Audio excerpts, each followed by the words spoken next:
Our speaker today has served many years ago as a human rights officer in peacekeeping mission in Angola, and we have another human rights officer with us who's served as in a peacekeeping mission in the Congo. But in addition to that, Rob has served in many positions, including being responsible in DFID. DFID is kind of the British equivalent of USAID, and he eventually rose within that to being responsible for all their conflict-related funding. That would make a session in itself very, very interesting, but I know we won't be delving into that today. He's held very senior positions in Oxfam.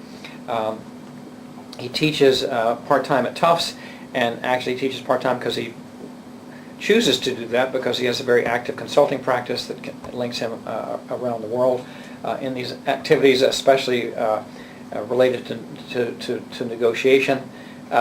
You can see more about him in his full bio. Thank you all so much. I mean, one of the problems with talking about this kind of stuff is that there's so many different really interesting aspects of all this work, and even now just listening to everyone introduce themselves, I'd love to hear more about all these different areas that you've discussed. So I will try to keep some semblance of focus on this so it doesn't go into too many directions. The other problem is some of you heard me mention I was kind of up all night stuck in the snowstorm between Minnesota and Chicago and here. So I got in this morning finally. So if I look a little tired, I apologize. The relationship between every year I get older and my ability to function on little sleep, this seems to be very much an inverse relationship. So I'll do my best. So today I really wanted to just share my reflections on this experience of working for a couple of years with the peacekeeping mission in Angola. And as Charlie kind of mentioned, in retrospect, I see and notice things in a different light that I now realize what was actually fairly mundane that we thought was really innovative at the time, and conversely what was actually truly innovative, which we didn't even realize at the time we were doing it. And so the two main themes I guess I want to hit on is, one is thinking about how to deal with transitions, trying to work on transitions from nonviolent to violence, and then violence back to nonviolence, and transitions from civilian to armed life and armed life to civilian. How do you handle that in a situation where the Civil War kind of stops and starts and stops again? So thinking through strategies on that is what we were grappling with while we were there. We'll talk a little bit about that. The second thing is this notion that was in one of the readings. Someone was telling me they actually was looking at it, which is cool, about this idea of how do you manage the tension of working directly with the people that you think are the ones causing most of the problems. And that was and is, I think, very controversial for some people. How do you sort of not only shake hands and work with somebody who has committed a lot of atrocities and crimes, but partner with them over the long term? That's something that a lot of people struggle with. I think for those of you who've worked in these sorts of environments, you realize pretty quickly that it's kind of hard to get anything done. If you made that your criteria for not working with anyone, then they wouldn't still be there and in positions of power if they had never done anything questionable. So, but it's still a challenge for a lot of people, I think. So we're going to just explore that a little bit. And that links to the kind of work that I think in a lot of ways, the work I'm doing now. So I'm going to give a little flavor of some of the more recent things that have actually really grown out of that philosophy and mindset and theory of change that we developed in this particular program in Angola. So many of who were in that program are out there working on some of the projects that you're working on, so you might have even met some of them. So I've got about, I think, 12 or 13 slides, and then I'll leave some time for discussion and debate.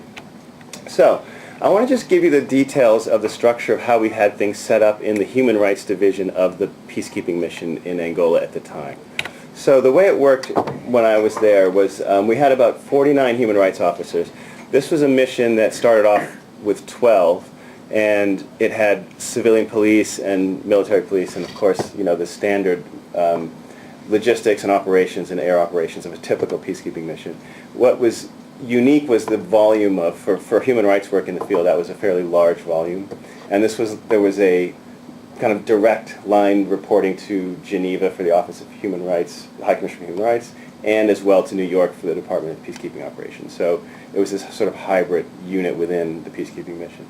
And we had these various aspects to our mandate, some of which was really, at that time, pretty unusual. So directly working with state entities to build their capacity. human rights awareness education programs, helping people, specifically having offices throughout the country to help people understand how to access areas of the state organs that could help them realize their rights. So bringing law. Yes. Just quick, can you remind us what year we are here? Oh, I'm sorry, I didn't say that. Yeah, so I specifically was working there from October 1998 till October 2000. Right.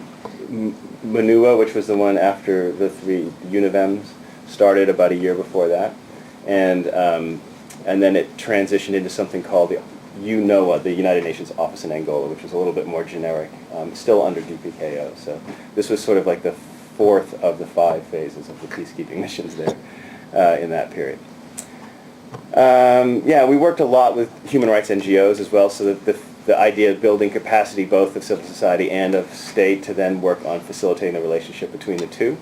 And then, of course, there was this sort of straightforward investigation work. Point number 5 was spending a lot of time with international NGOs, trying to convince them that it may be of value to spend some time working on human rights as well as delivering aid, whether it was humanitarian or long-term development, which was a huge challenge, and that was one of the projects I specifically worked on. There was a lot of skepticism. It was a very interesting experience working with MSF Belgium, for example. They were one of the most active NGOs in the more violent provinces where they were dealing with humanitarian aid. And I worked quite some time with the head of the mission there, who was a deep skeptic of the value of human rights in general, I would say, and certainly the value of a humanitarian organization even beginning to talk about anything to do with rights, because that would, they feared, undermine their neutrality and impartiality. More neutrality, I suppose, than impartiality. But so as we had that debate over a year, I think slowly but surely they actually became more and more interested in working with us and realizing that it was a vehicle maybe to delivering higher quality humanitarian aid and not undermining possibly security of the people that they want to help. And as we sort of finished that project, then MSF was awarded the Nobel Peace Prize at the end of that year. And she was thinking, like, I never put peace and conflict and rights and what we do in the same sentence before. So it was kind of a very interesting dialogue, which I think represented the broader debate we were having.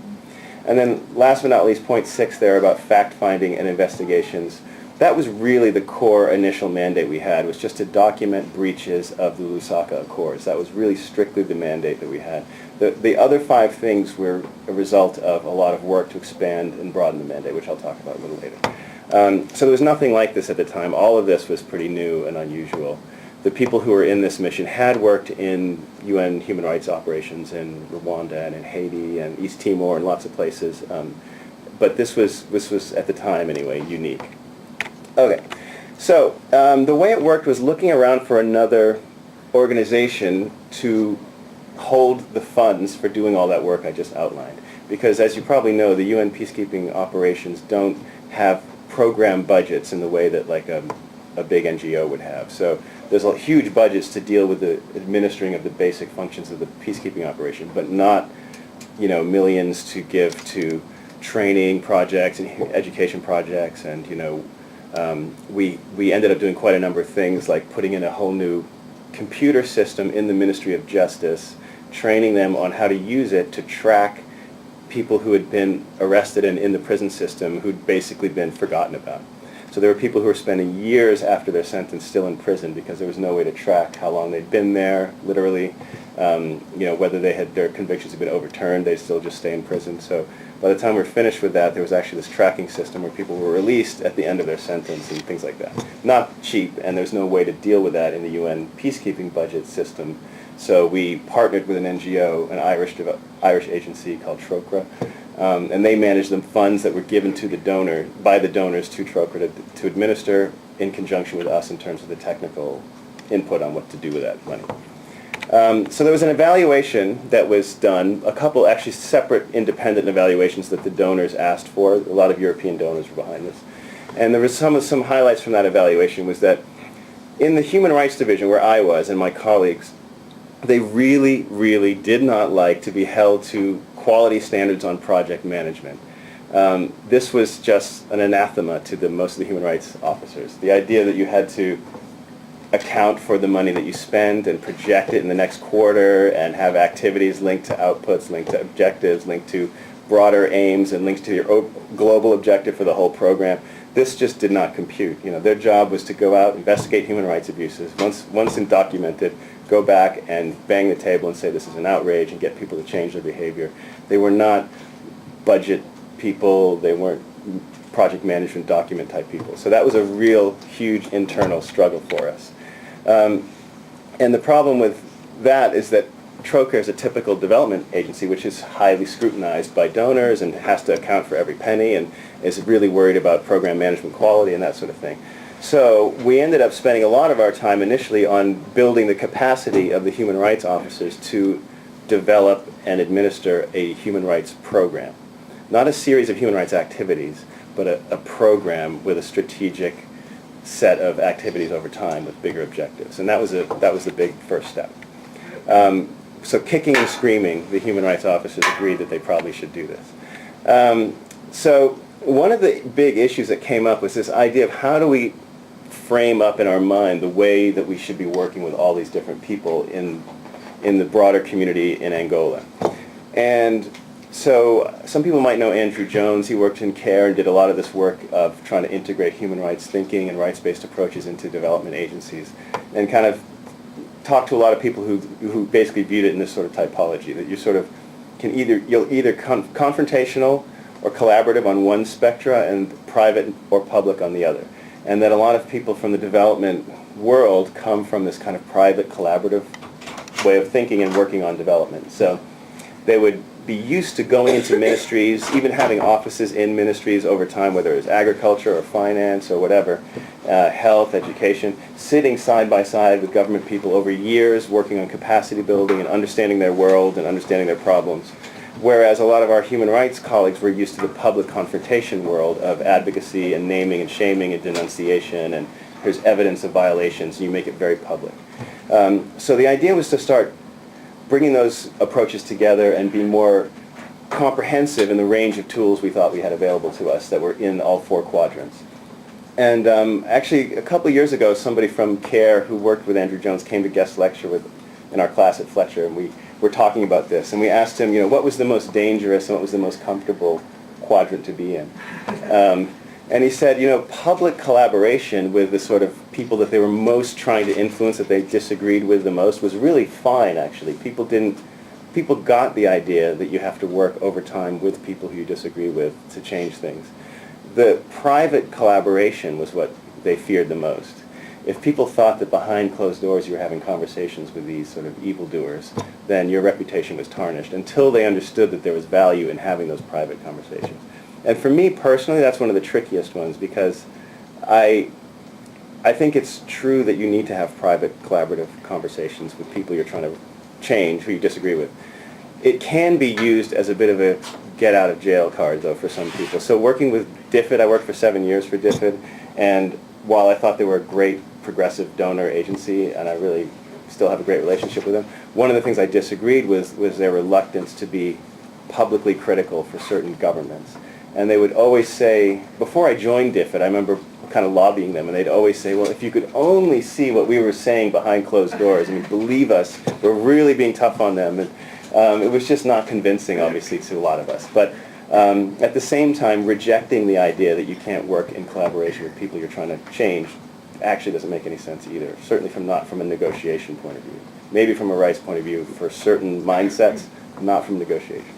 And then I think we bought the credibility with some partners to be privately confrontational with them as well. So this was just an interesting typology that helped us orient whether we were falling into simplistic knee-jerk reaction types of responses to human rights issues. Yeah. Maybe a quick question to make sure I understand. Yeah. Would you say the work, for instance, of ICRC about monitoring what's happening in the jail and then discussing with the ministries of justice is the private collaborative kind of approach, whereas maybe Human Rights Watch or Amnesty International, when they speak out about a condition in the country, they're more like confrontational public? So I would definitely say that latter example would be the typical representation of confrontational public, documenting, speaking out against a company or a country or something. I'm not exactly sure how I would characterize ICRC work in regards to prison conditions and, say, tracing of families, or so a lot of this has to, without getting too theoretical, in the literature there's a lot of debate about whether something is instrumentalist view, or is it an intrinsic value? So if you're doing one thing as a means to achieving something else, like some people will, so like in DFID, for example, with gender work, they used to make the case that focusing on women and children was a great vehicle for reducing poverty. And a lot of literature shows that empowering women to make better decisions in the household unlocks a huge amount of economic growth and reduction of poverty. And I think that's true. However, some people find that a distasteful argument because they say that it really is for its own right that we should be focused from a gender equality perspective. And it's a nice benefit that it also happens to unlock growth at the household level. But the reason we should do it is because it's unfair and inherently wrong that there's this disparity. So that's more of an intrinsic argument rather than a instrumentalist argument. So some people would argue that what ICRC is doing is trying to get to helping needy victims, and that's completely valid. And the government is a means to an end to do that because they have to talk to them. It's different as for this model. It's typically more like we have to think of these people as partners in a long-term process for change. And I'm not sure that people in ICRC would frame it that way. Although that's a discussion. I'm not sure, but that would be the distinction in my mind anyway. All right. Yeah. Okay, so let's go a little further into what we were trying to do there. From a monitoring and evaluation perspective, it really was by any measure in this project a total disaster. I mean, people couldn't write down, we were looking at draft proposals, people couldn't really, in their mind, human rights officers distinguish between what an indicator was and what an output was and an input and an outcome. If you're not familiar with this sort of stuff, like there's all these really specific interpretations of those words, and so people would say so many people were trained and that was a success, and then when you look at it, it wasn't even as many people as we said, and there was no testing of how much they understood at the end, let alone retained, let alone put into practice, and all that kind of stuff. So from an evaluation point of view, in that log frame, is everyone here familiar with the term log frame? Or do you know what I mean when I say log frame? Logical framework, a typical project management tool. It failed on almost every front. On the other hand, when it was looked at from a human rights perspective, it was completely groundbreaking. I mean, the idea that local human rights NGOs were empowered with actual budgets that were bigger than anything they'd ever seen, and accompanied side by side with people to think through long-term strategically how to invest this money and move people and vehicles and offices around, and how to set up an influencing strategy in a much more sophisticated way than normal. That was sort of off the charts from what the evaluators had ever seen before. So it was a really interesting debate. Some people really felt that if you were going to be so sloppy about the implementation from an M&E point of view, then you really didn't deserve to get more money as a donor. And then other people in the donor community said, well, I'd rather waste 75% of the money on inefficient, bad management and still have human rights outcomes that are way better than we've had in the past. So I don't think anyone ever landed on it. We didn't have any consensus on that, but that was the debate. It was a very interesting one. So in the end, overall, not all donors agreed, but generally they were still pretty happy and they kept funding this. So this turned into some, I forget the final amount, but it was something like $4.5 million a year annual budget, which again for a human rights program was huge. And as you probably know, I mean, in the UN system, for a long time it was less than 1% of the overall budget was for human rights. Now it's probably between 1 and 2%, which is strange given that it was one of the 3 elements of the charter, and humanitarian assistance wasn't, and that gets about 40 to 45% of the budget. So it's just interesting when you look at the numbers, but relatively speaking, that was a fairly large program. And interestingly, we had pretty wide acceptance by both civil society and the government with this particular approach. And it was less of that public confrontation and more the public collaboration model. Now, the government didn't initially embrace this. They were like wondering, why does a peacekeeping mission want to have 50 human rights officers, and why are they wanting to come and meet with us all the time and talk about stuff, and we don't really get this. And then when we finally started to really sit down over time and explain that, you know, there's some ways where this is really in your interest to understand the norms, not only from your national constitution, but international norms, and why actually adhering to them will get you will unlock some great things for you internationally, will cause you a lot less headache, you'll have a lot fewer headaches with all the complaints you're getting, you'll actually be able to persuade people in your own community to do more things, et cetera, et cetera. And they slowly but surely started to come around to that. And there's a lot of evaluations you can look up. So the problem was that, so when I arrived in October 1998, there had been almost 4 years of more or less peace in Angola. The Lusaka Accords from '94 had been holding, and so this was now on the brink of kind of moving from an observance of respect for the Accords, which is what the mission was there to do, to this more proactive development human rights approach. However, the problem was that 2 months after I arrived, in December of '98, the Civil War basically exploded again completely.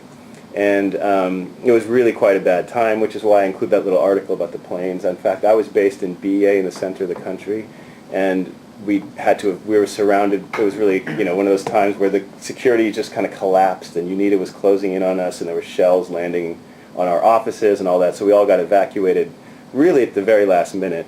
So much so that the very same plane that I left on landed in Luanda and flew back, and that's the one that it was shot down and everyone was killed.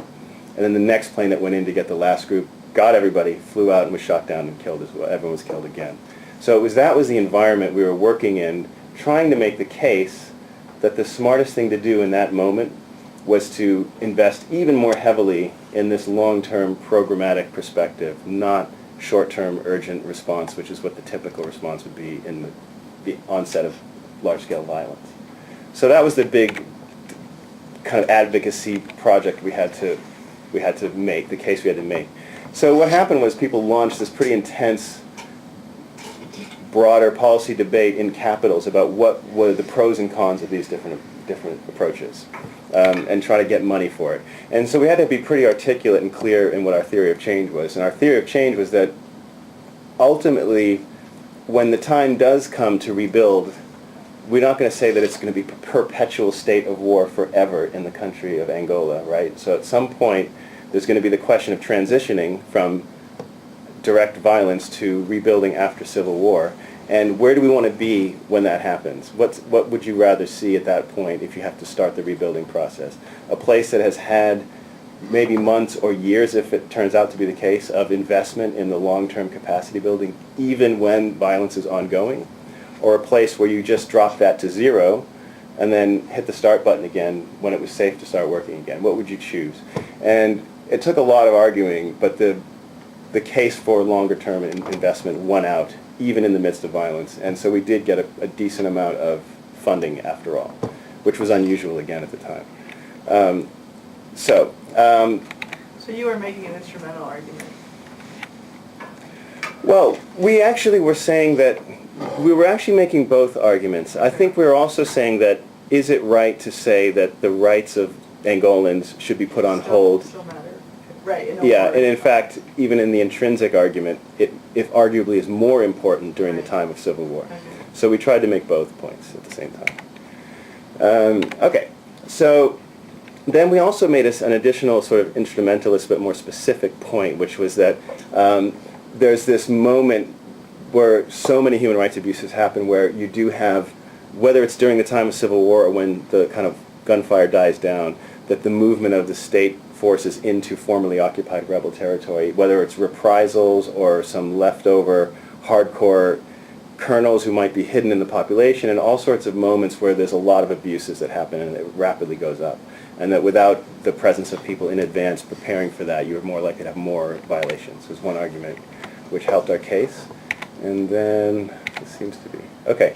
So what happened, of course, as a lot of people know, is that Jonas Savimbi was killed, and pretty much, I wouldn't say exactly overnight, but it was pretty close to that. UNITA just crumbled. It just collapsed entirely, which meant it was not a ideologically based movement anymore. It was coercion from the top that kept it going. And the state extension was fairly smooth, all things considered. It wasn't. You can definitely not say it's not a scientific laboratory where you can prove that this intervention led to that outcome. But it certainly seemed to be consistent with the arguments we were trying to make over time, that working over time with entities, state and civil society, in these difficult environments would soften the blow when the time came for state extension. And that's kind of how it happened.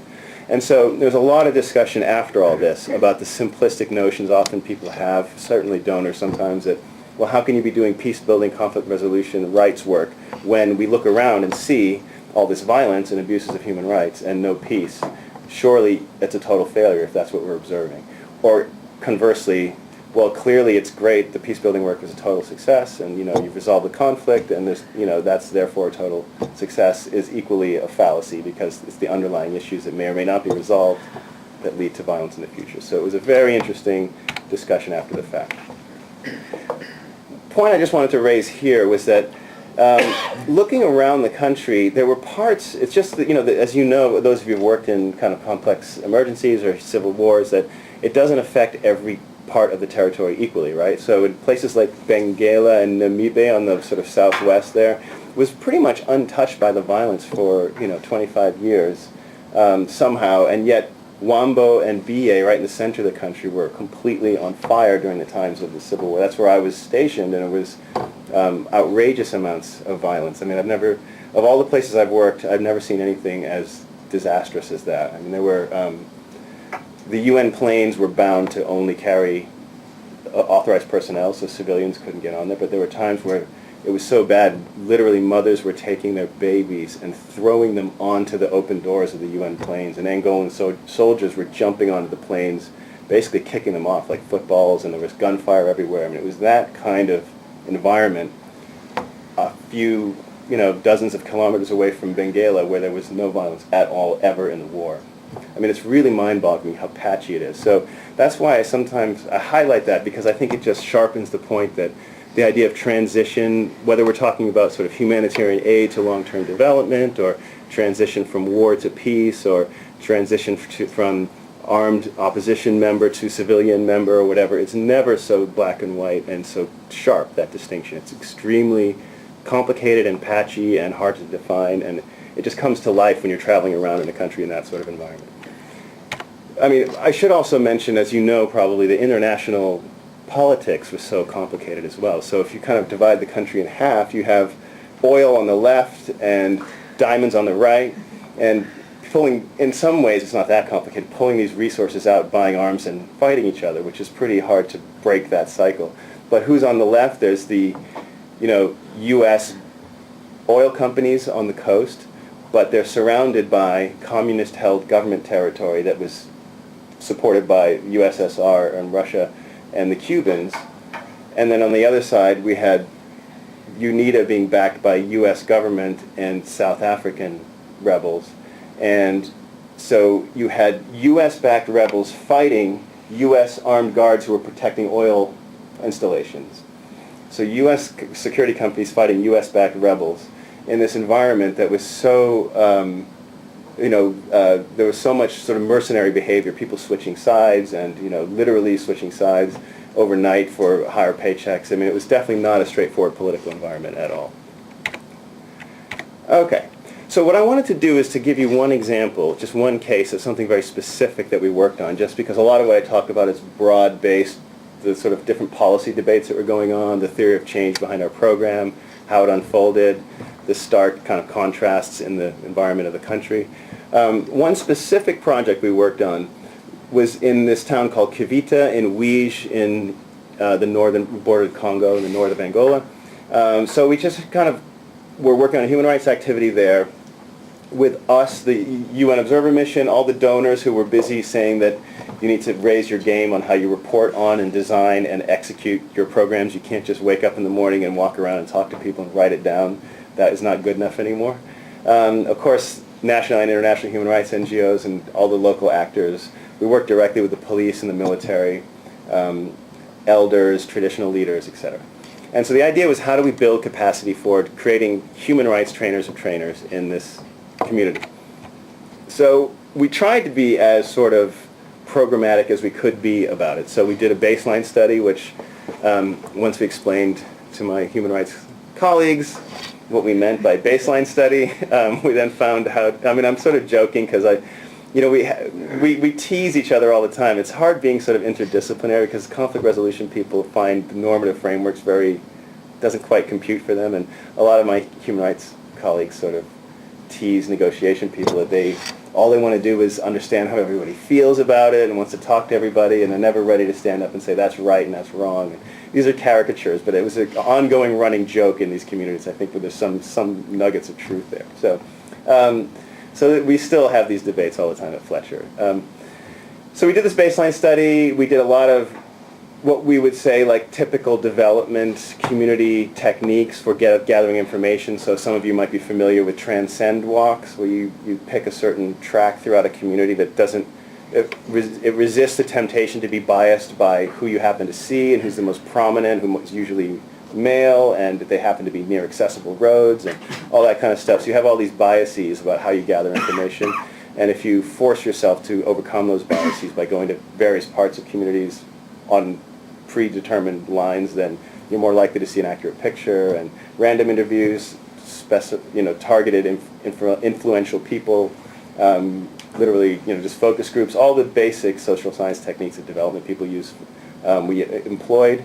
And then we actually ran a whole bunch of trainings on human rights, and we tried to measure a range of things. That's just some examples, but what did they understand at the end of the training? What did they retain over time? What did they actually put into practice?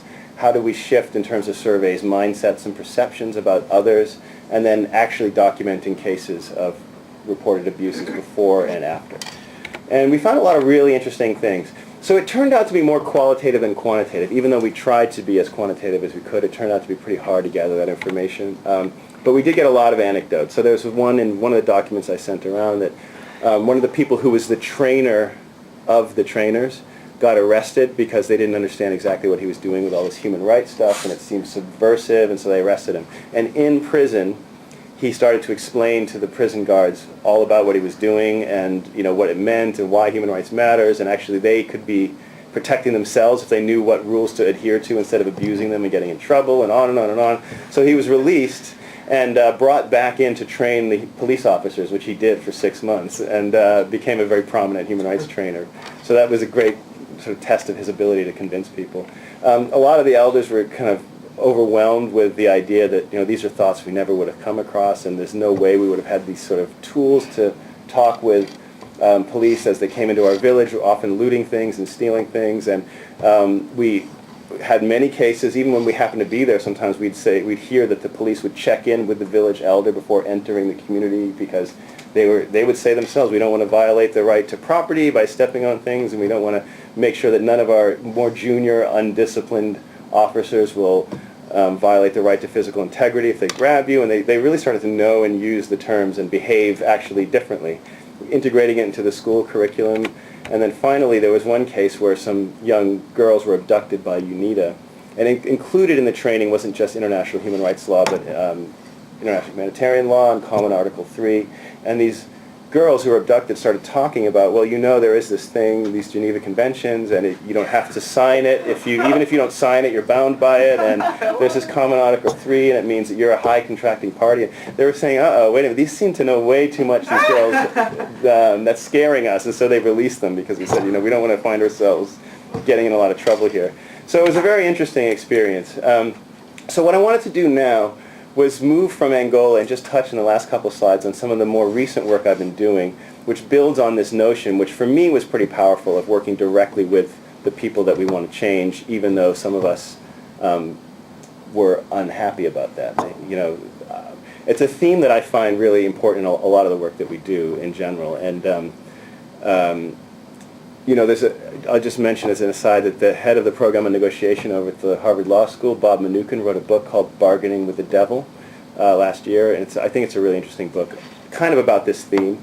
And one of the examples he gives is when Nelson Mandela decided to negotiate directly with F.W. de Klerk, he first initiated that without telling his senior leadership in the ANC, because he knew they would try and dissuade him from doing that, and they'd be so upset and so angry that he had to do it on his own, which was actually a moment of that he thinks that's the greatest moment of leadership that Nelson Mandela showed, was that hidden side that nobody would see of making that personal decision to go against his closest colleagues for the higher calling of actually bridging this divide and ending the conflict. So that kind of thinking, I think, was really important for me in Angola, and I think led me down a sort of different road than I was already on as a kind of a more traditional human rights officer, I'd say.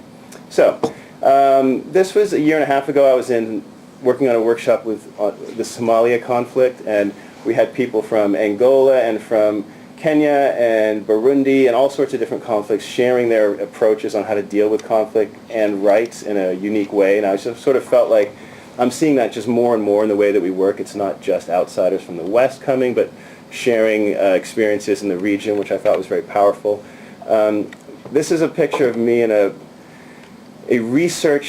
science research station in the middle of the Congo rainforest, which was about negotiating agreements on land management. And the conflict was basically between environmentalists trying to protect the rainforest, government trying to manage the resource, what they thought was effective, companies, and then indigenous community members who were living off the forest, and a bunch of international specialists. And this is again an example of not just, previously I probably would have sort of taken the side of local communities saying what right do people come in to take their land and resources, and I still really actually believe that. I think the vehicle to finding a solution, though, is only going to be possible with all of those people together. And we actually had the workshop, it was an 11-hour drive from Kinshasa in a pretty uncomfortable place with no electricity, and we definitely were, and we got up and started the workshop every morning with a rainforest walk at like 5 in the morning. Very beautiful, spectacular, and really brought home why we're all here and part of that bridging the divide that was existing beforehand in a much stronger way. Okay, this is a picture of the White House, where for a couple of years I've been doing training with a bunch of, it's a presidential appointee leadership program, it's called the PALP, and it's for newly appointed senior officials in the government, and basically the government has recognized that without that same mentality, working more directly with people who you totally disagree with and having a skill set to work on that and tools on negotiation, you're less likely to achieve what you want. So ironically, that has been put on pause now because of budget cuts, which are a result of the inability of different sides to negotiate effectively. Well, recently they have now, but that was a perfect example of why it's so important. And then lastly, this is actually in Hawaii on a project I've been working on with indigenous peoples there, or Native Hawaiians who are trying to protect Hawaiian language and protect the traditional forms of fishery, which are getting threatened by, ironically, it's interesting, senior Hawaiian leaders, and Daniel Inouye used to be very much pro-Hawaii on the mainland and fighting for Hawaiian, I guess, equal share of the spoils, as it were, from Washington to go to Hawaii, not being sidelined. And being successful in that means a lot of resources getting transferred to Hawaii, which then means more infrastructure, more industry, which then in turn impacts the traditional Hawaiian way of life, which has now created this new conflict internally in Hawaii. So it's just interesting the breadth of environments where this whole approach, I think, is actually relevant. Last but not least, I want to give you this one example that I'll finish on, which is a big project I've been working on for since May last year, of working with the police and military in Kashmir and training them on human rights as well. And this is probably the most instrumentalist approach of all we have, which is that we're really trying to get at creating dialogue between two different sides, but the human rights training is almost a vehicle. Like that, amazingly, is safer and less controversial than talking about negotiating with the other side. So we're using that as an entry point to having dialogue. So those are essentially police that you're training in human rights. Exactly. That was in Srinagar last year, and it was in the police academy, but it had military and police there. From both sides? So that was actually only on the Indian side, but we also are training on the Pakistani side. Not together at the same time? Not yet. We're hoping to. But that's also a traditional negotiation thing, is to work with both sides separately and then try and bring them together. Yeah. In fact, there is one other thing I forgot, which is Chevron. So this project I started working on this is a project in Northern California with Chevron, and that's this beautiful picture from Richmond, California, of the San Francisco Bay. And that's the Chevron refinery that's also in Richmond, right next to the San Francisco Bay, which the residents aren't that happy about. Not only the residents, the mayor of Richmond is the first member of the Green Party to be elected to a large city. And so she's actively campaigning against Chevron. There's also the unions, and there's also just generally the community that are unhappy with Chevron's behavior there. So when we were asked to be involved as mediators and negotiators, we said, unsurprisingly, the first thing you got to do is figure out how to go right to the heart of the senior people at Chevron and work with them over time. And they were saying, well, absolutely not. Like these are the people who are ruining our communities. They're ruining our air. They're, contributing to climate change. They're taking their unfair share of the revenue from the city. All these really negative things. And we would say, exactly. That's precisely why you have to go right to the heart of the people you think are responsible. You can't just protest outside of the refinery, which is pretty much the main tool that they were using. So they kind of reluctantly said, okay, maybe you're right. And we started meeting with the general manager of the refinery and his leadership team.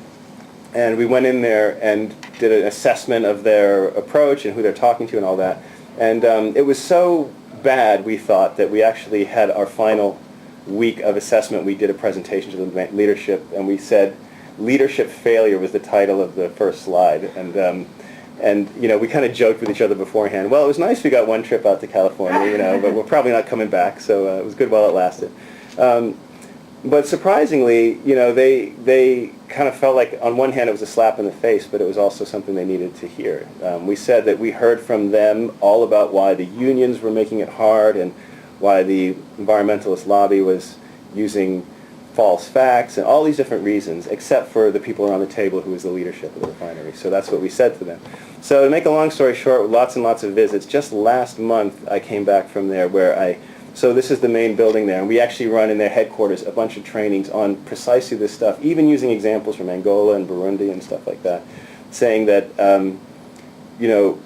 only you can turn this around. You can't hope for other people to. So we went for training with all of their staff. It was 6 days, 2 different trips. All of their staff of Chevron? The staff of Chevron now, of their sort of all their middle managers. And the leadership stood up in front of them and said, you know what, we have these guys coming out here telling us we're getting it wrong and holding the mirror up to us, and the only way forward is for us to think differently about how we collaborate with the environmentalist movement and with the mayor. We were wrong. We were blind. We're rejecting everything. We've got to change. We've got to open up. We've got to have a dialogue. And that was all still internal, so it hasn't really started the actual discussion. But I feel like they're positioned now to have a much more serious and meaningful dialogue than they were before thinking about this stuff. And to be fair, the head of Chevron of the refinery told us that on his very first, we were saying, just listen to them. What do you have to lose? Just listen and invite them in. You don't have to agree with them. You're not conceding anything just by having a dialogue. And he said, I agree with you. It's just hard to listen when, on my first day of work, he said, as the wheels rolled over of my car into the refinery, there was a crowd of hundreds who knew it was his first day, banging the car, chanting and screaming, "Kill him! Kill him! Kill him!" And he said, it's kind of hard to feel like, just listen to them, And I kind of appreciate that. It sort of makes me think that the other side also, we would love to do the same kind of training, because that isn't an effective way to create change either, always. Maybe it is at times, but not always. So they were kind of digging a deeper hole. And the last point I'll make about this, what sort of brings it all full circle, is the reason that me and my colleagues were asked to work on this particular project is because one of those senior managers worked for the NGO Search for Common Ground in Angola for many years, about the time that I was there. I didn't meet her then. And she had the same kind of experience I did and started working with the oil companies in Angola and that collaboration, and she realized, that's the best way to change things. So she joined them, is posted in as a senior manager for Chevron in Richmond, and said, the only way we're going to change here is if we really think about this strategically and then bring in some people who can help us think about conflict and rights and respecting communities in a different sort of way. And then here we are, 15 years later, now working with Chevron in that community off the back of that learning and realization that happened in Angola 15 years ago. So I think I'm going to end there and open it up for questions.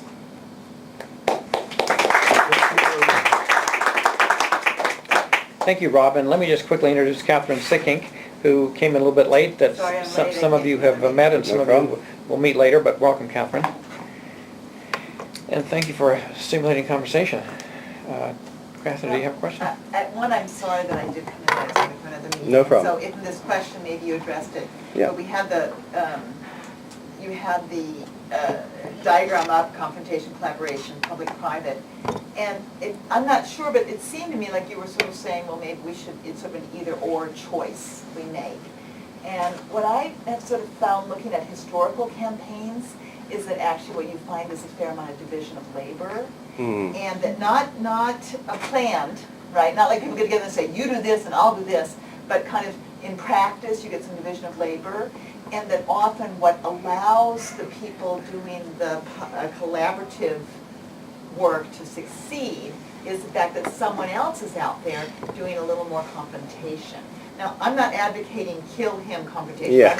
I completely agree with you, but I mean, powerful, nonviolent confrontation by one group sometimes is what makes it possible for the people who are working inside to appear so moderate and so reasonable because they're so much better than those guys. But if those guys weren't there, then they might not have let you in the door. Yeah, absolutely.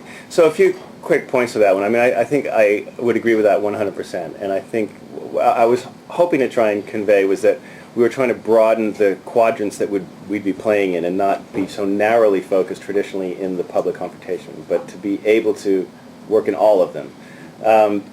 I didn't actually say this about the division of labor, but I think that that's a great point. And when I've worked that project in the Congo with the in the rainforest, one of our partners there is the World Wildlife Fund, and they said exactly what you said. They said that they're not nearly as kind of that direct confrontation and sit-ins although some of them had previously done that. One of the closest people I worked with there he's from Australia and had spent weeks living in trees that weren't cut down because of that protest, and so there's people who need to play that role, and they do have very informal regular meetings with the Nature Conservancy and Greenpeace, and they're dividing out the policy advocacy for the more hard tactics, and so basically they are doing exactly what you say, kind of informally. They don't publicly say that, and that's very effective, so I think it's logical.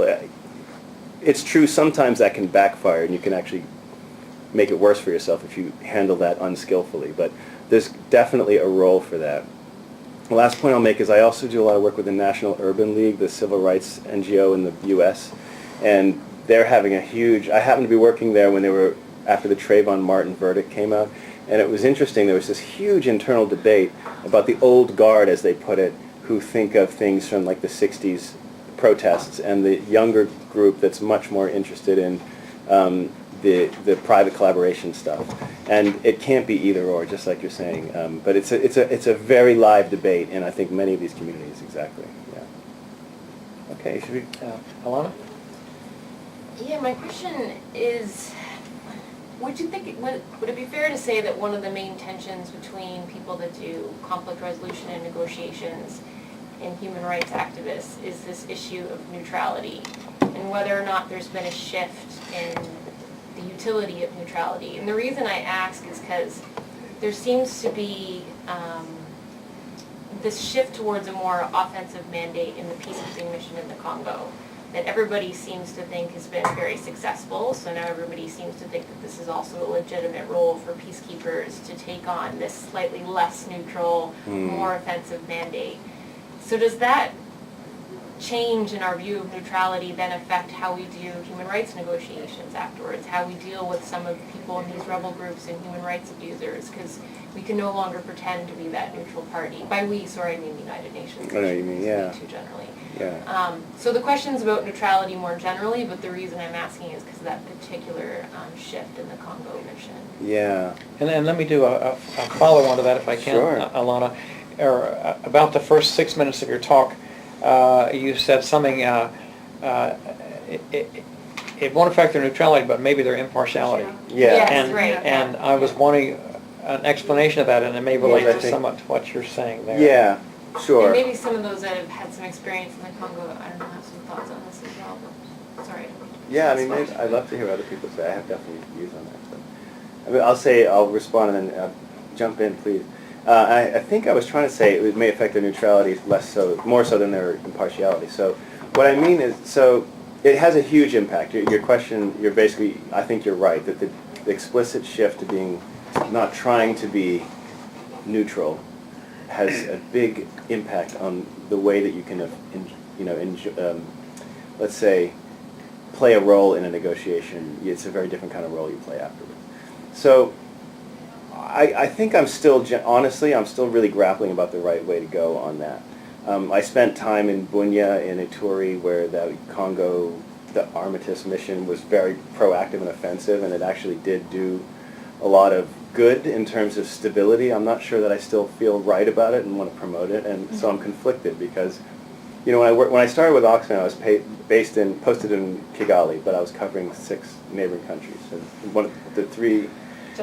Yeah, well, no big deal. it was a lot of work, and the third week of my job, violence broke out in Bunia, and literally my Oxfam colleagues, who I hadn't met yet, several of them were killed in very vicious ways, and there was, it was really a horrible kind of Rwanda-like bout of violence. There were literally people walking on the streets with body parts being displayed and that kind of thing.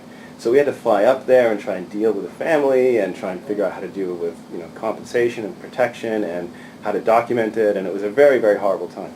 And so when something happens that actually eliminates some of the insecurity and puts a lid on it for a while, and you see what that's preventing, it's pretty hard to say you're against that.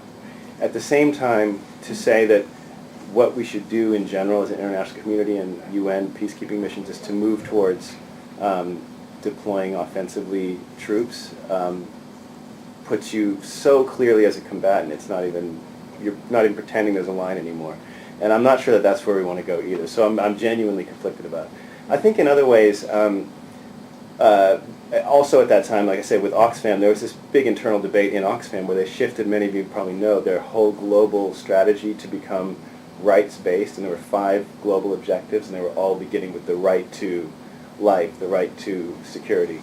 So it was a rights-based approach. And in order to do that, they had to abandon, almost officially, neutrality. In other words, you know, people said, well, if you're coming into work in some Muslim environment, let's say, and you're saying we believe in gender equality, you're taking a very clear stance that it goes against what many people believe in that environment. And they came down off the fence and said, well, we will take that stance, and it won't be neutral, and that's what we think, because those are our values, and that's it. And it was a big shift for people to do that, which I do support, but it does mean you can't really pretend to be neutral in some environments. And then the point about impartiality was that being impartial as you administer aid or help people from group X or group Y or whatever, and you'll help everyone equally without distinction, to be impartial, I think is a lot easier for an aid organization or UN agency to achieve than to be neutral and not have a view on either side of the conflict or any of the sides of the conflict. I think it's much harder to maintain that, especially if you have certain values that you want to promote openly and that you will promote measures to stop violence from one side or the other, or limit aggression. Then you're really, you can't say that you're neutral as easily. I mean, I think ICRC is probably on the furthest end of that, and they rarely take a very clear position on the conflict, let's say. I wouldn't say that MSF is like that, and I think that's probably a good thing. So I think it's okay not to be neutral, but it's a slippery slope, and I'm not sure where that takes us. Maybe we could get Alexis or Nami to comment on that. Yeah. So they were both in the Congo with a peacekeeping mission. As I understand it, before it declared itself a belligerent, more or less, before it kind of got the change in mandate to go after, was it M23 that and then afterwards. Yeah. Well, I was going to ask you a question. Yeah. And that I'd love to was, hear you. because I was part of the Joint Human Rights Office in the Congo, and I wanted to ask, you know, could a solution be to remove the Human Rights Office from the mission and have an independent OHCHR office? And I was going to ask you where, you know, were there advantages to being part of the peacekeeping mission in Angola, and were there ever any pitfalls, seeing that you had these dual reporting channels and essentially, you know, answering to New York and to Geneva? From my personal experience, it was very challenging in the Congo because when I first arrived, that was it was my first time as a human rights officer, and I said, "Oh, this is great. I'm doing humanitarian work, and I've got all this great protection." And then I went to being party to the conflict, and I'm driving around in this exact same vehicles that the UN Blue Helmets are using, and they're, you know, wearing fatigues, and we all kind of looked the same. Yeah. And it was one of my decisions to leave once, the second time bombs started landing on Roma, and I kind of said, okay, I'm not, I don't have a rifle, I'm not here to fight, I don't want to be fair game. Yeah. I don't have an answer. Intuitively, I think it's not, instinctively, I think it's not such a great idea to link them, but at the same time, I see that there are advantages. I could never have gone to any of the areas that I did if I wasn't part of the mission, if I didn't have the resources of the mission, if I didn't have the protection of the mission. Yeah. So it might be different. You can speak for what it is to the civil affairs officer under this. Yeah, it was an interesting question. I wanted to ask exactly the same question because I didn't know that in Angola, the Human Rights Division also had those two reporting lines to TPK and Geneva. And I don't know, so my question was, did you really feel neutral? Because personally, as a UN member, I never felt neutral. The UN is a political organization, it will always be. So, and it was worse and worse when we changed the mandate. And I was a civilian in the peacekeeping mission, working for the civil affairs section in the civilian component. It was clearly embedded in the peacekeeping mission as a whole, and I never felt really neutral or impartial. And even if, yes, when we document human rights violations or protection issues, we do talk about violations by the Congolese government and by the armed groups. But on the other hand, our troops and our blue helmets are now fighting armed groups and M23 and militias in the jungle, and we are asked to help them with the information that we get from the civilians because we try to build a good relationship with the civilian population. So the situation was really difficult and even impossible at the end. And yes, we left Congo just after the change of the mandate because it became such a... For the civilian component, I think it really became like a nightmare because we couldn't work anymore. All the work plans had to change because we couldn't use the same tactics and methods in our work when we went, for example, when we go for a joint protection mission in the field, we don't have the same status. So now we are legitimate targets for the armed groups, and I understand them, and it's, on the legal aspect, it's absolutely clear. We are legitimate targets, even if we are civilians. We are providing information to a military component, which is a party to a conflict, so we are legitimate targets. And yeah, it triggered many questions. So what do you think about those new developments? So, so the first point about whether it was a benefit or, in what ways was it helpful and what way was it harmful to be part of the mission, I would say that most of us coming in as kind of more really focused on the human rights agenda of our work would, if we could have waved the magic wand, we would have rather have been there under the auspices of the Office of the High Commissioner for Human Rights, for sure, and we would have wanted to focus in that way. And it was really more of a means to an end. It was much easier to get a unit created of, like 50 people would be a huge deployment for High Commissioner for Human Rights, but as a component of it was 7,000 people in UNIBEM. It shrunk a lot to about maybe, I think it might have been 1,500 or 2,000 when I got there, but still that was a pretty small percentage, and it wasn't such a huge administrative deal to create that. It was just a lot of internal negotiation. So that was a huge benefit to us, and the infrastructure that provided to us to move around and all that. But it wasn't really that we wanted to be part of the peacekeeping mission. The other benefit is that, it's one of the few parts of the UN that has a lot more teeth in a way. Like if the Security Council wants to impose sanctions or deploy a peacekeeping mission, that sort of matters to countries in a way that's different than a subcommittee pronouncing that we call for the release of all these prisoners. They can issue that and the country can ignore it, but it's a lot harder to ignore, freezing the assets of a certain general or whatever. So we're part of the UN system that has more direct influence. So that was a benefit. I would say that the other big thing, though, that we didn't expect operationally was how it did help us. So are we neutral or are we not neutral? I mean, at some point, I guess I wasn't so much focused on that, but rather how can I harness this opportunity to do as much as, we are all thinking, how can we get as much done as we can given this vehicle? And one thing that we were able to do, which I doubt we would have been able to do just for the High Commissioner for Human Rights, was to work really pretty, easily back and forth with UNITA and government territory. And one of the projects we ended up doing was creating this radio station, a radio program that was doing human rights education that was broadcast to both sides of the conflict for the first time since 1977.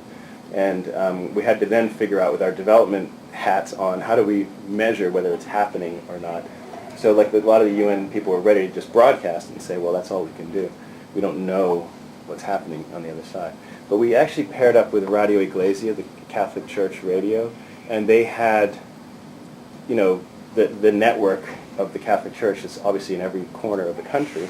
So we actually had, through them, this communication to basically test 3 questions for this project. Number one, technically, did it actually broadcast effectively and people could hear it? Secondly, would the government in the Luanda side try and shut that down because they haven't had communications go to the other side yet? And thirdly, will people actually listen to it and understand it? And so through that network, we could figure out the second and the first and the third, you know, that it got out there and people did choose to listen and they were understanding it. And we just observed by ourselves to see what would happen, and they did shut us down. They realized that we were doing something that was probably good for them too. So it was like a testable little project that we would have been able to do without the peacekeeping mission. So it did turn out to provide us some good opportunities, but it was also made us more closely aligned with one side of the conflict because none of us would be there if it weren't for the government granting us the visas and letting us use the facilities to, you know, like those radio waves or whatever. We had to go through Luanda for everything. So there's really no point in trying to pretend somehow that we're neutral. But I think the fact that we were trying to make every effort to engage people on all sides of the conflict got us a lot of credibility. So that might be a little bit of distinction of the mindset of generally, again, massive generalizations maybe, but I think conflict resolution people are more worried about how will our behaviors be understood and internalized by all the different actors in the conflict, and how do we have to modify our behaviors in light of the reactions we're getting from people, versus strictly speaking by our mandate, is it right or wrong if someone looks at us in a court of law and says that's not neutral, you're aligned here or there? And that turned out to bother me less than it did the first thing about how people perceived us. But we have to, it's all about judgments and making balances between different perspectives. There's no clear cut, like, this is, I can't say I've seen anything that I would ever say that's 100% neutral. I mean, it just doesn't really exist in our environments, I think. Well, an interesting complication of this is that last year there was a mid-career student named Pablo Marco who was a senior employee of MSF, and when he graduated from here, he went to work in northern Syria. And I said, wait a minute, MSF only works with permission of the host government. How did you get permission to work in northern Syria? And he said, well, we didn't. He said, we went to the Syrian government and said we wanted to provide assistance in all parts of the country, and they denied us the ability to do that. So we said we're going to work in northern Syria. They said we're going to treat you as a rebel and we'll try to kill you. And they said do what you have to do. And so MSF is working without permission of the host country. First time I know of. Maybe there are other circumstances. No, many other times. Yeah, many other times. Oh, okay. That was the first one I had been aware of. So that made for a complicated setting. As it turns out, he felt their greatest danger was from the Islamists who were targeting the MSF workers.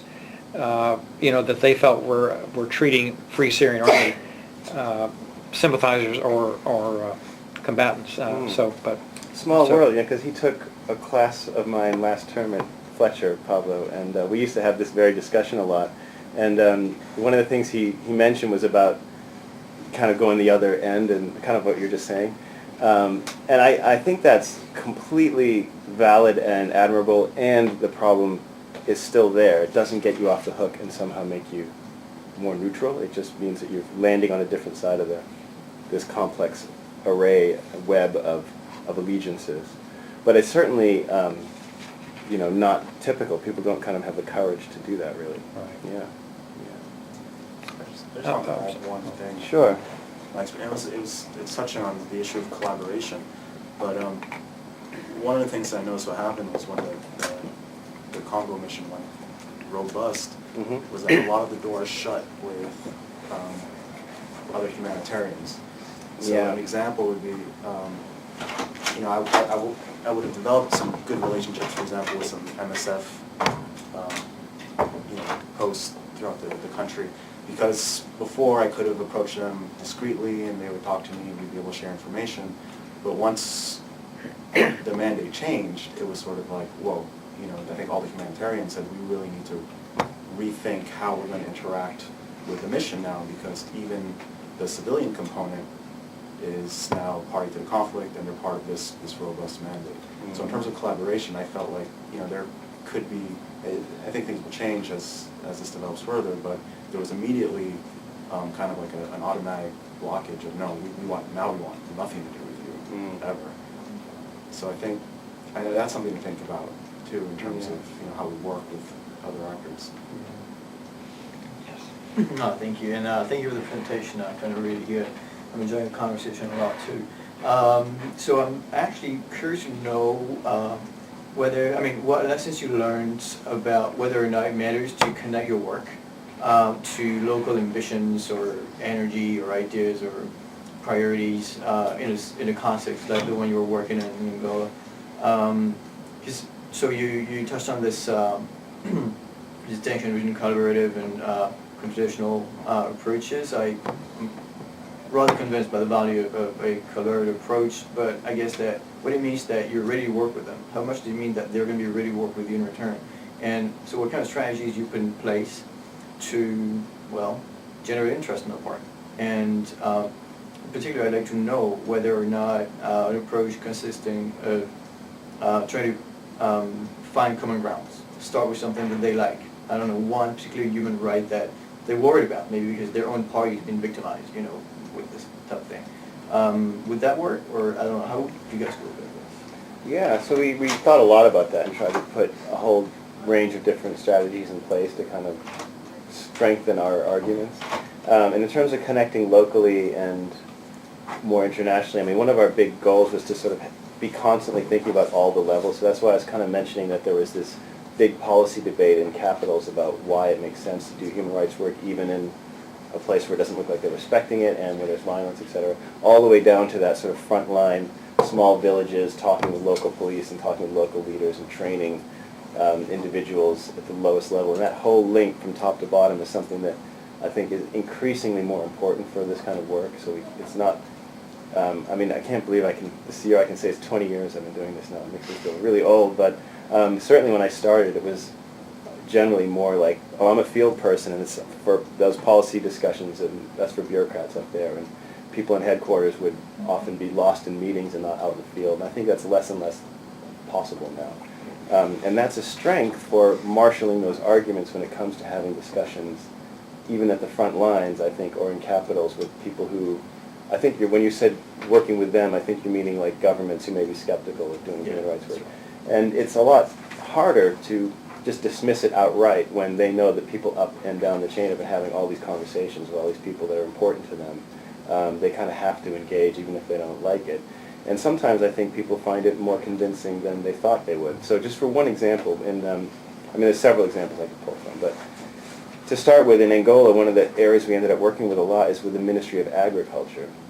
And the reason we did that was because we were trying to use the range of rights, so we weren't just focusing on like prisons and civil rights, although we did have a couple of prison specialists, but looking at economic, social, and cultural rights. And so we were talking about the right to food and the right to, well, how it could be an abuse in a country with the kind of revenue that they had to give. At that time, it was like $23 million was their budget for agriculture, which was a drop in the ocean, and there was a lot of need and nutritional deficits in lots of parts of the country and food scarcity. So I think I could honestly say that it genuinely didn't really occur to pretty much anyone at the top of the Ministry of Agriculture that there was a human rights question involved in that, in the allocation of limited resources in their ministry. They just sort of got their budget and did what they did with it, and that was it.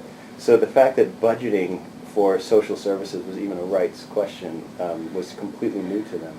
And to me, that was and so it was like a kind of eye-opening stage, and then there was an education stage, and then there was, okay, if we did do this, what interests of mine are going to be threatened, and then what interests will be enhanced?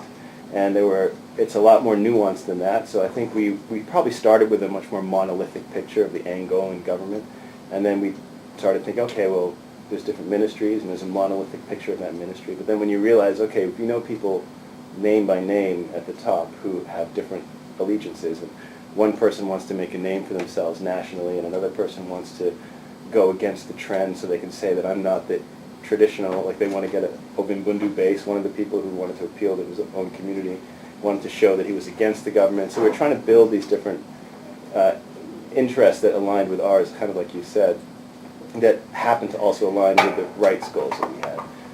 And then there were definitely people who were against it, and it was, we're just trying to build coalitions around that person. So it's actually very kind of fundamental negotiation strategy of coalition building. And making sure that these conversations were happening up and down the chain, so they couldn't just sideline us if they wanted to, because they knew they had to still have this conversation in other places.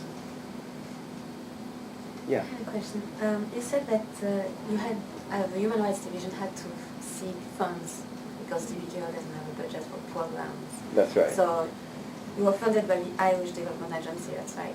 So actually, we weren't funded by them. We had a range of European donors. So like Swedish CETA was one, and Danida, and Norwegians, and a little bit of DFID money. But they all had to put it somewhere, physically put that money in a place that we could then work with.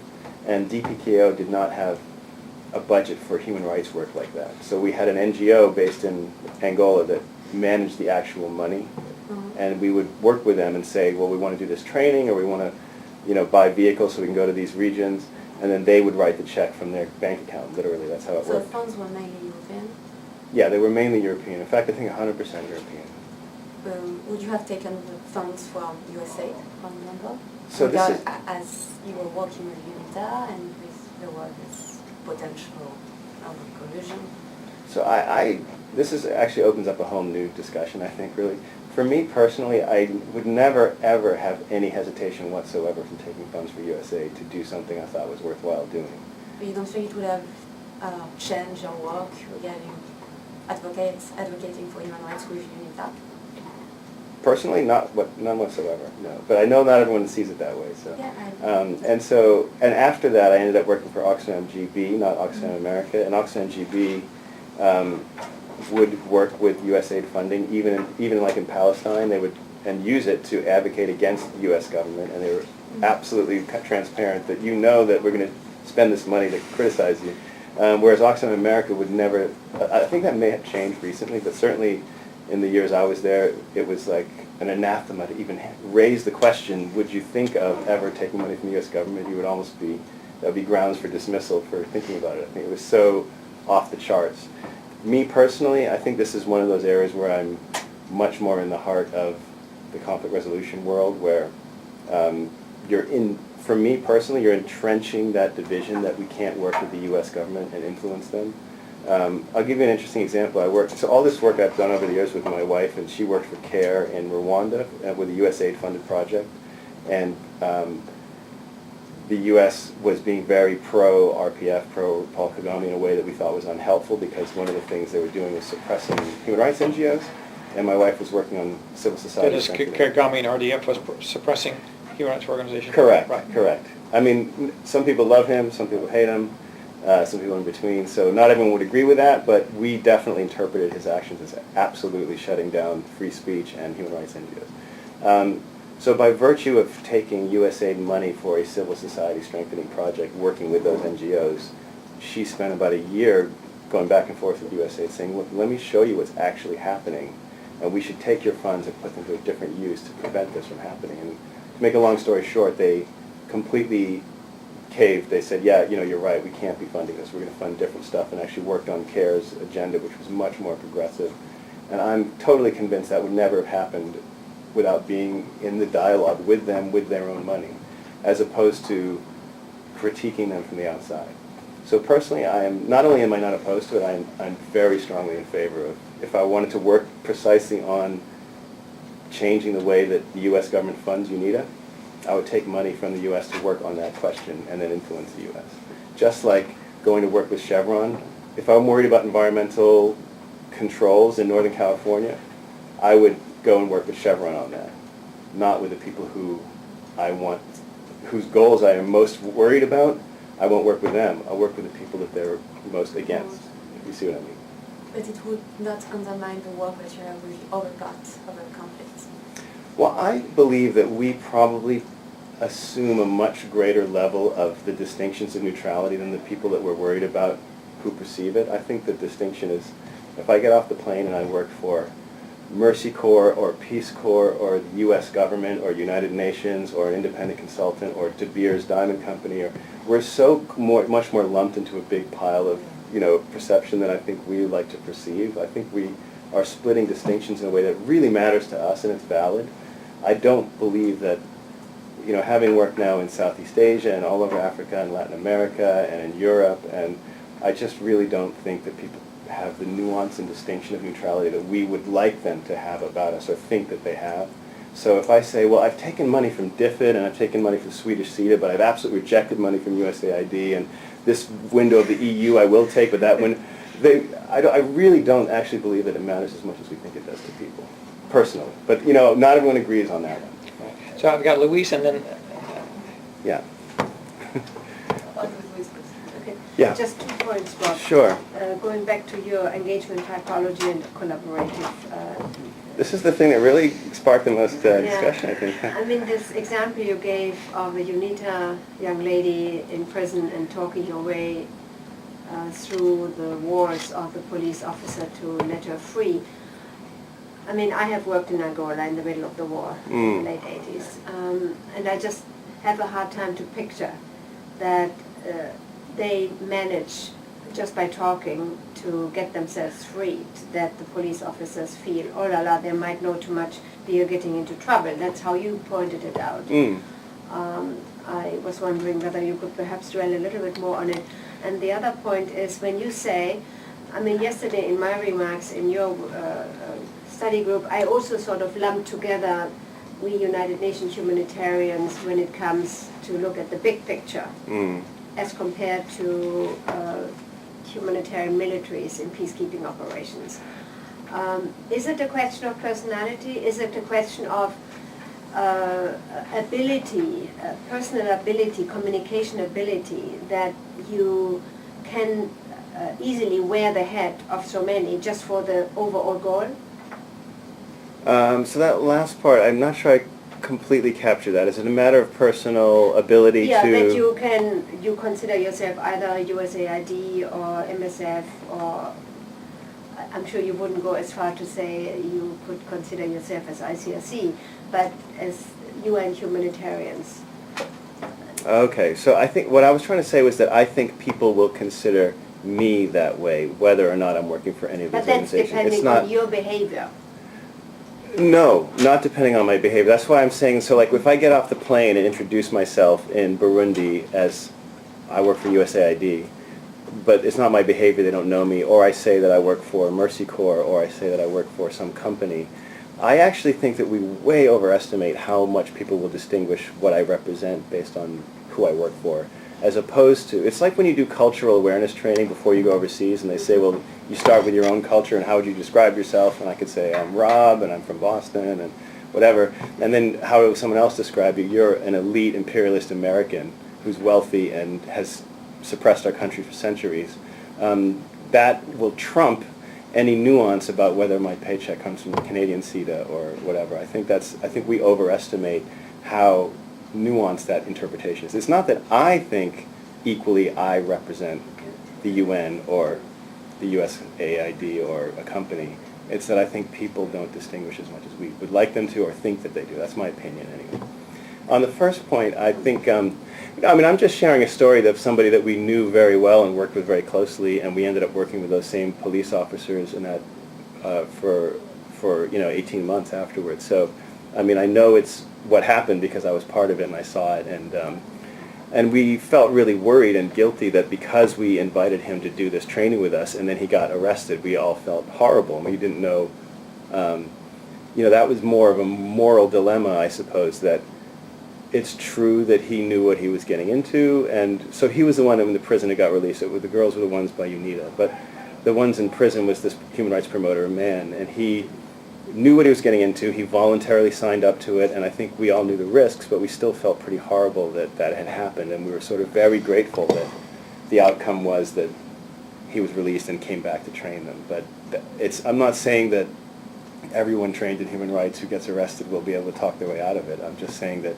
it's surprising what can happen with persistent engagement over time in a small community. That's all, really. Can I just add something to Yeah. that? I think maybe there's also a temporal factor in the sense that maybe when you were in Angola was much later at a point in the conflict, and maybe you had already done that part of, you know, long term, well maybe not too long term, but like you were starting into the long term type of investment, so that you could kind of lay the ground for this type of situation to unfold, as opposed to maybe when you were, which might have been a little early in the conflict. Sure, it could well be. Yeah. Catherine, we're going to let you have the last question. Oh, well, it was just following up this notion that you said of saying, well, you know, you work for Chevron and you work for everybody. And Yeah. Obviously, I know you have a line that you draw at some point, you know, that there's a point where the people, you're not willing to sacrifice your principles in order to work for someone. You told us that line when you said you went in to present to Chevron, and you presented to them something that you knew might get you fired. Yeah. Right? Sure. But, so you clearly know that there's a line at which you won't work for people. In other words, if you present this material and Yeah. they fire you, you're happy to not work for them anymore because you told them something and they wouldn't do it. Now, my question is, you obviously are very principled, you know the point at Yeah. which, you know, you're gonna present something they dislike and you're willing to walk, okay? So I'm just curious, one, what is that line? Yeah. And do you trust everyone to be as principled as you are? And a lot of people would believe that there's a conflict of interest. You're taking money from people, and if the temptation to tell them what they want to hear is so great that a lot of people will try to protect themselves from that conflict of interest by maybe not agreeing to work for people with whom they have such disagreements. Okay, that's a really interesting question, absolutely. And is there another follow-up question? Ask her for a piece of paper, sorry. Oh, okay. So so actually, you know, I wouldn't say that the line really has anything to do with who to work with or not to work with, interestingly enough. So it's sort of in line with that, what I was just talking about, bargaining with the devil, that point. It's not about, so like, you know, like Nelson Mandela working with white South African supremacists. It's not a line about who I will refuse to work with because they're so horrible. Or even, you know, people might have read that book, A Billion Lives, of the UN humanitarian coordinator, who has that line in there that if you want to help people living in hell, you have to shake hands with the devil on the way, and that sort of thing. So it really is not a question for me about who would I work with. I mean, I spent 2 years after I moved back to Boston working on a project with Burundi, security sector reform. And, you know, every week I was on the phone with, and every 3 months working face-to-face with a whole bunch of people who clearly had openly massacred a bunch of people. That's why they were on the rebel side, and they were senior, and now we're integrating them into the Burundian army. So if my line was not working with certain kinds of people or organizations, I probably wouldn't be doing any work at all. The only question is, do I believe that using the approaches that I've learned and understood about conflict resolution and negotiation and human rights will help solve the problem that I'm concerned about? That's really the only question. So if I think that I can work with somebody who's perpetrated human rights abuses to minimize the likelihood of future abuses being perpetrated, because I think reforming the security sector in Burundi, or working with the Angolan government, or working with UNITA rebel leaders is much more likely to bring about a resolution of the conflict and end the violence, I'm much more worried about whether that answer is yes or no than I am about the fact that I'm working for them. In terms of taking money, we often do stuff for free. Like all that stuff in Kashmir, totally free. Didn't take a penny. For Chevron, it's joint pots of money that are contributed for everybody involved. I'm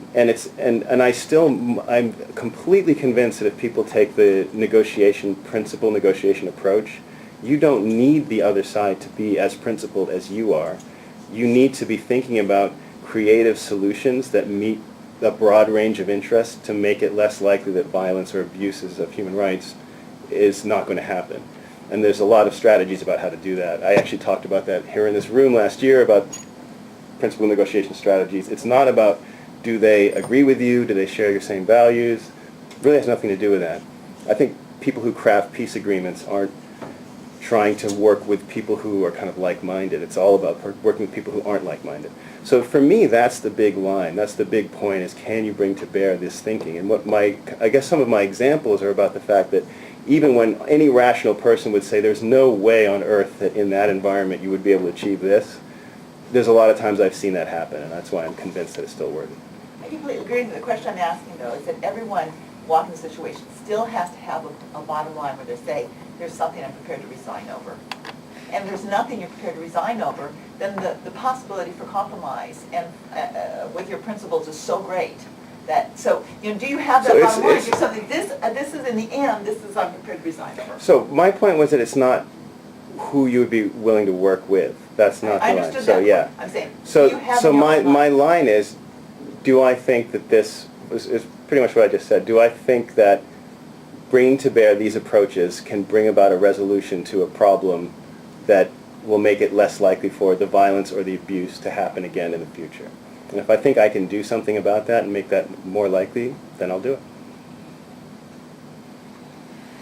Yeah. That may be a nice note to end on. I know there's a couple more questions, but we also have a commitment to end this at 3, and Okay. maybe Rob will answer a question or two afterwards. Sure. I do want to mention in relation to that as a kind of moderator, I get the last word, and in relation to that thing in the police station, I think as human rights activists, we have to hope and believe that the things that we say and believe in and practice, you know, find their way into the back corners of people's minds sometimes, and will then have an impact. And I think an example of this was when a friend of mine who, I didn't know it at the time, I'd worked with him for years in this country on human rights issues, we were talking about medical neutrality, and we were giving a course to the Massachusetts Medical Society about medical neutrality, and he showed a picture outside the presidential palace in Chile.